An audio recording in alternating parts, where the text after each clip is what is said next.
함께 성경 말씀 보도록 하겠습니다. 신약 성경 169쪽 요한복음 27절부터 38절까지입니다.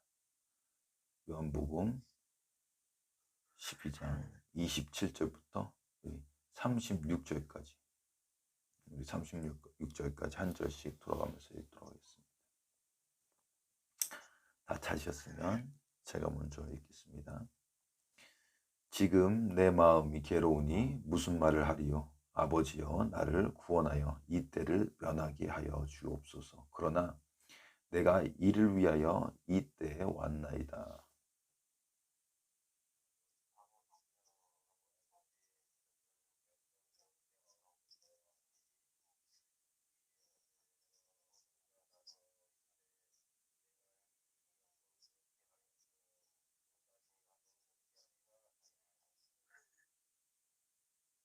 곁에 서서 들은 무리는 천둥이 울었다고도 하며 또 어떤 이들은 천사가 그에게 말하였다고도 하니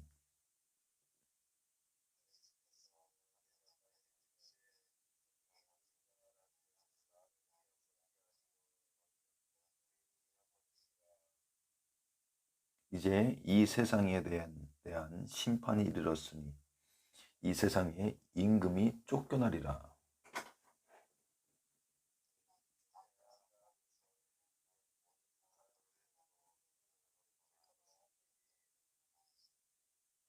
이렇게 말씀하심은 자기가 어떠한 죽음으로 죽을 것을 보이심이리라.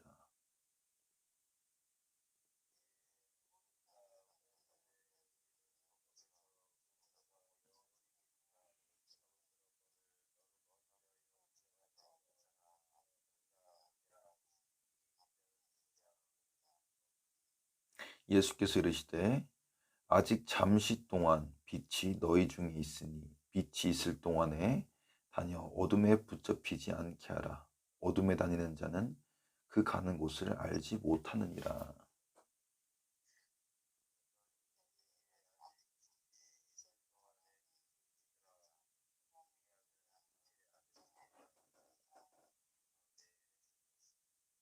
아멘. 할렐루야. 오늘도 우리에게 새 날을 주시고 새 생명을 주시고 새 일을 행하시는 우리 하나님께 나와서 아침을 깨우는 우리 한 분 한 분 저 여러분에게 하나님의 놀라운 인도하심과 그 형통하심과 축복을 주심이 이 시간을 통해서 우리 삶 가운데 흘러넘치기를 풍성하게 충만하게 흘러넘치기를 주님의 이름으로 간절히 축원드립니다.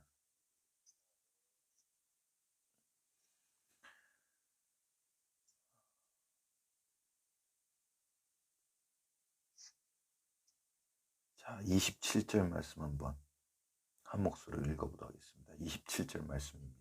시작.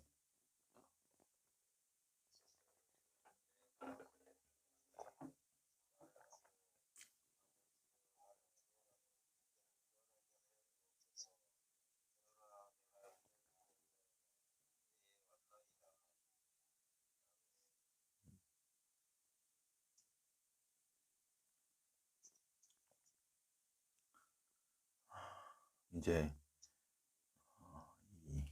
예수님의 그 삶 가운데서 클라이막스를 가고 있습니다. 클라이막스는 뭐냐면은 정점을 향해 가고 있어요.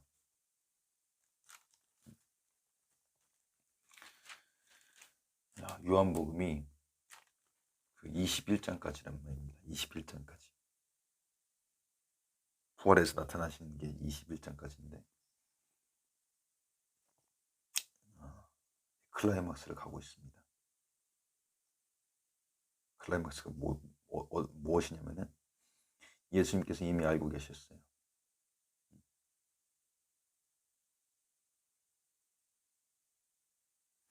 34절을 보면은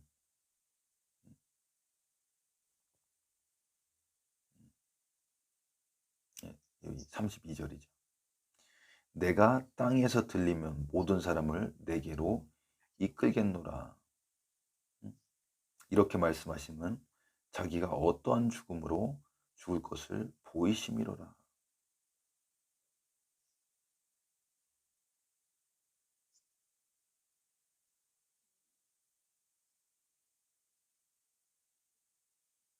이에 무리가 대답하되 우리는 율법에서 그리스도가 영원히 계신다함을 들었거늘 너는 어찌하여 인자가 들려야 하리라 하느냐. 이 인자는 누구냐?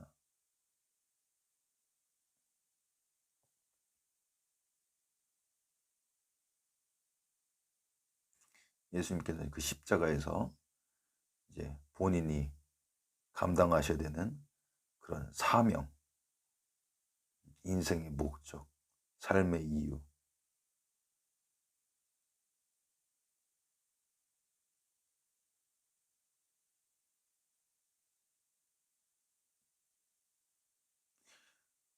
알고 계셨어요. 근데 단순히 삼자의 입장에서, 삼자의 관점에서 이게 십자가의 사건, 알고 있었다. 그렇게 하면은 오늘 공감하기가 쉽지 않습니다.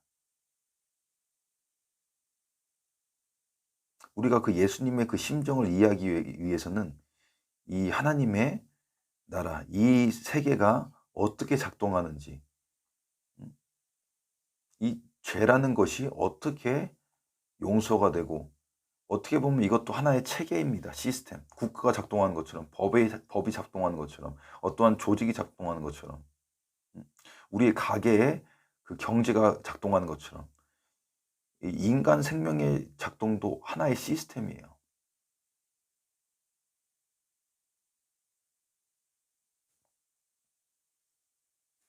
우리가 인간이 에덴 동산에 있었을 때는 그곳에 하나님의 그 생명, 그 생명의 그 근원이신 하나님이 계시기 때문에 우리는 그 영향을 받아서 그 공급을 받아서 계속적으로 영생할 수가 있었던 겁니다.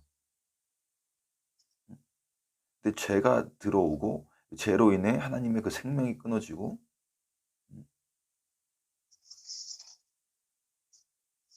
그 죄를 대속하기 위해서는 무엇이 필요하다고요? 그 피가 필요하다고, 피. 왜냐면은 그 피는, 그 생명은 피 안에 있기 때문에.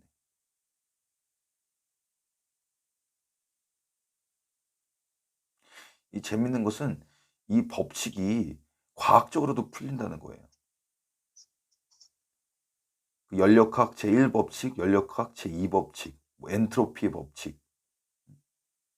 이 아침부터 우리 한 분 한 분 머리를 아프게 들면 안 되니까 그 법칙으로만 이제 해석도 된다는 것을 이해하셨으면 좋겠어요. 그러니까 간단하게 얘기하면은 죄를 사하기 위해서는 번제물이 필요한 거예요. 그래서 동물을 잡고 동물을 다그 가죽을 벗겨내고 다 각을 뜨잖아요, 각을.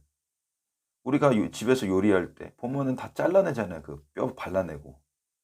그렇게 해서 불에 태운단 말이에요. 피는 피대로 다 뽑아내고. 그래서 뿌리고. 그런 게 있어야지 하나님께서 그것을 보시고 그 죄를 용서하신단 말이에요. 그래서 이집트에서 애굽에서 이스라엘 백성들이 출애굽을 할 때 유월절, 그 전에 유월절 있었잖아요. 유월절도 왜 그 사망의 천사가 이스라엘 백성들의 그 집은 넘어갔느냐? 아무 피해가 없었느냐? 문설주의 피. 그것은 성령의 인치심이라도 이해할 수가 있는데 그, 그 생명을 이미 대속했다는 거예요. 누군가가. 물론 양으로 했죠. 그때는 짐승으로. 이미 이 세상에는 죄가 들어오고 사망이 들어오고 저주가 들어와 있기 때문에 그냥 아무 이유 없이는 아무도 생명을 얻을 수도 없고 구원받을 수도 없고 영생할 수도 없는 겁니다. 더 쉽게 말씀드리면은 우리 집안에 보면은 분명히 청소를 했어요, 어제. 근데 어느 순간 보면은 집안이 다시 난장판이 돼 있네. 그러면 그것을 누가 치워야지 다시 깨끗해지잖아요. 그럼 가만히 둔다 그게 깨끗해집니까? 아니잖아요. 그게 집안뿐만 아니고 마찬가지예요. 자동차도 그냥 세워두면은 아무것도 아닌데 시간이 지나가면 지나갈수록 먼지가 쌓이고 페인트가 벗겨지고 녹이 쓴단 말이에요. 그럼 그게 저절로 회복이 됩니까? 아니에요. 정비사역을 관리를 해줘야 돼요. 잔디밭도 마찬가지예요. 잔디밭을 새로 쫙 깔았어. 좋아, 이뻐, 아름다워, 깨끗해. 근데 시간이 지나면은 그냥 잡초가 무성하게 나고 다 빠지고 죽는단 말이에요. 어떻게 해야 돼요? 누군가 가가지고 그 정원 관리사가 가서 관리를 해줘야 돼요. 이것이 바로 이 세상을 지배하고 있는 세상이 그 지배를 받고 있는 그 엔트로피 법칙이라는 거예요. 마찬가지입니다. 인간의 삶도 마찬가지예요. 하나님께서 처음 만드셨을 때 아담과 하와 가장 완벽한 상태에서 깨끗한 상태, 정비된 상태, 정돈된 상태. 그런데 죄로 인하여서 시간이 지나갈수록 흐트러지는 겁니다. 죄가 쌓이는 겁니다. 누가 해줘야 돼, 그거를? 그 능력이 있는 사람, 기술 있는 사람이 와서 해줘야 되는데 누가 할 수가 있습니까? 인간을, 이 우주 만물을 창조하신 창조자 하나님만이 할 수가 있는 거예요. 그래서 예수님을 보내주신 겁니다. 이해가 되시는지 모르겠어요. 이해가 되십니까? 그럼 예수님께서는 본인이 어떻게 그 죽음을 당하실지 알고 계신 거예요. 그러니까 27절에 다시 한번 읽어보겠습니다. 27절 시작.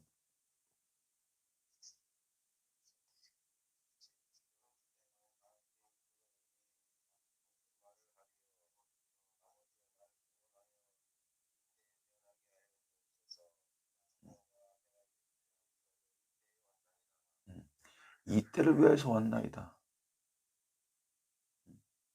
예수님께서는 본인이 어떻게 죽을까? 왜 번제물도 다 그렇게 각도해야지 하나님께서 받으시고 죄를 사해 주는 거 아시기 때문에 본인이 어떻게 죽으셔야 되는지 다 알고 계신 거예요.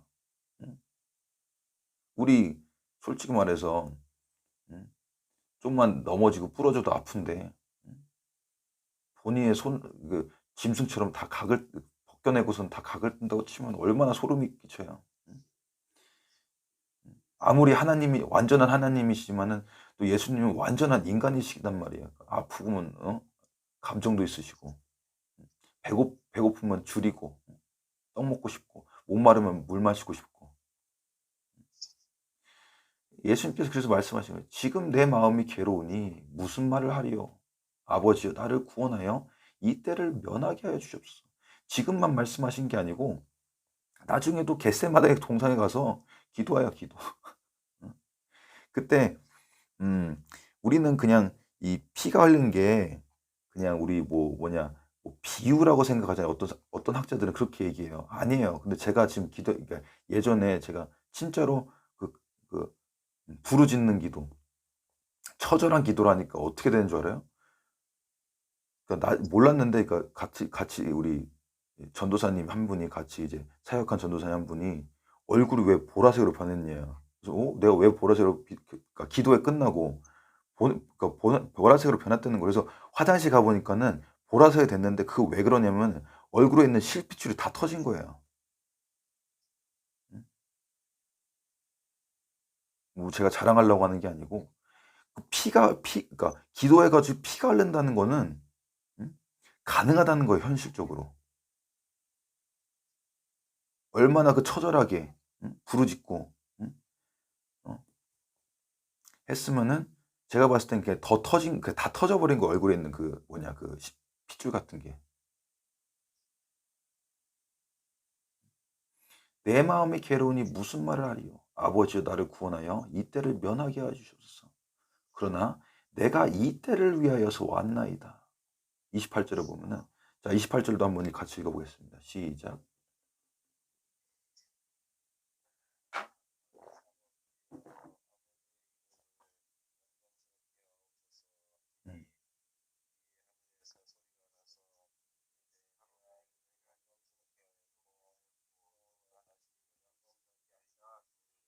음, 음. 자, 내가 이 때를 위하여 왔나이다. 아버지여 아버지 이름을 영광스럽게 하옵소서. 우리 이것을 기억해야 됩니다. 내가 이 때를 위하여서 왔나이다. 아버지여, 아버지 이름을 영광스럽게 하소서.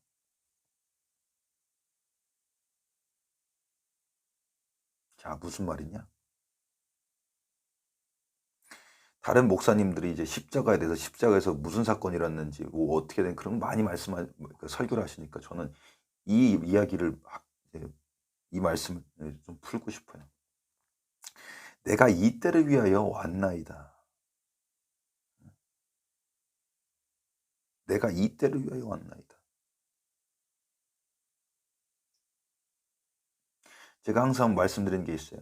우리가 살아가는 삶, 인생, 우리가 처해 있는 이 상황, 이것이 그냥이 아닙니다. 우연도 아닙니다. 하나님의 경륜과 섭리와 그 연륜 가운데서 우리가 만나고 헤어지고 사건이 일어나는 거예요. 그렇기 때문에 우리가 힘들고 마음이 힘들고 괴롭고 쓰러지고 넘어지고 자빠질 것 같아도 이 예수님의 이 고백을, 이 신앙을, 이 믿음을 기억해야 되는 겁니다. 내가 이 때를 위하여 왔나이다. 아버지여, 아버지 이름을 영광스럽게 하옵소서.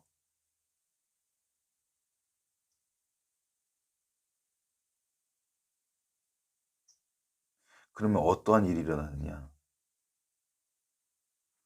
자, 28절에 보면 이제 하반절에 이에 하늘에서 소리가 나서 이르되 내가 이미 영광스럽게 하였고 또다시 영광스럽게 하리라. 하나님께서 지금까지 예수님의 그 공생의 사역을 통해서 영광을 받으셨다는 거예요. 이 상황을 통해서 영광을 이미 받으셨다는 거예요. 이 예수님이 고통 가운데 있는 이 상황 가운데서 이미 이것을 통해 왜 순종하시는 그 모습을 통해서 영광을 받았다는 거예요. 그리고 말씀이 뭐냐? 또다시 영광을 받으리라. 십자가에서 돌아가시면 또 영광을 받으시겠다. 무슨 말이냐?